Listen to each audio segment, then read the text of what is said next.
তো সবাইকে জানাই রাধে রাধে। তো এখন তো বিকাল হয়ে গেছে, ইভিনিং টাইম। তো দেখো ওয়েদারটাও খুব খারাপ। তো আমার মেয়ে প্রচুর কান্না করে, কি বলবো, এতটা কান্না করে, ওকে রাখতে খুব অসুবিধা হয়। রাত্রে যখনই ঘুম থেকে উঠে তখনই কান্না করে। তার জন্য এতটা কিসের জন্য কান্না করছে আমি বুঝতে পারতাম না। তো ডাক্তার এখানে নিয়ে গেছি, তারপরে ওকে যখন নিয়ে গেছি তখন লগে আর কি অনেক লোক থাকে না, ওদেরকে ওরা বলছিল কেন এসেছো আর কি। তো আমি বলছিলাম যে আমার মেয়ে খুব কান্না করে তার জন্য এসেছি। তার বলেছে, ওরা বলছে কি ডাক্তার তো এসেছো, এখন কান্নার ওষুধ দিয়েছি, তখন ওষুধ দিবে আর কি। তখন এই ওষুধটা দিয়েছিল কিন্ডার জ্যাম।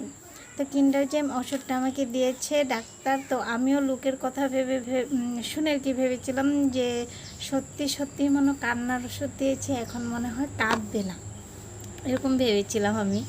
তো আর অতটা কান্না করে কি বলবো। আর খুব কম ঘুমায় আমার মেয়ে, খুব কম ঘুমায় আর খুব কান্না করে। তো এই ওষুধটা খাইয়ে আমার বরকে বলছিলাম যে এখন তো ডাক্তার কান্নার ওষুধ দিয়েছে, এখন তো আর কান্না করবে না, কান্নাটা হয়তো বন্ধ হয়ে যাবে। তখন আমার বর বলেছে এটা কান্নার কিছু ওষুধ হয় না, এটা হলো হজমের ওষুধ। বাচ্চাদের যখন হজম ভালো করে হয়ে যাবে, গ্যাস হবে না, তখন বাচ্চারা নিজে নিজেই কাঁদবে না। আর বাচ্চারা বেশিরভাগ কাঁদে কেন, পেট ব্যথার জন্য, যখন গ্যাস হয়ে যায় তার জন্য কাঁদে। তো আমি ডাক্তার দেখিয়ে কিন্ডার জ্যাম ওষুধটা এনেছি।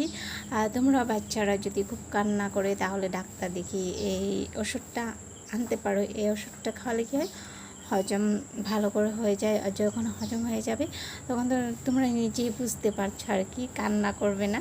তো দেখো আমার মতন কার কার গলতফেমি হয়েছে যে কান্নারও ওষুধ থাকে। কান্নার কোনো ওষুধ থাকে না, কিন্ডার জ্যাম ওষুধ, এটা হলো হজমের ওষুধ। আর কি বলবো, ছোট্ট একটা ভিডিও তোমাদের সঙ্গে, দরকারি ভিডিও শেয়ার করেছি, আশা করি তোমাদেরও খুব ভালো লাগবে।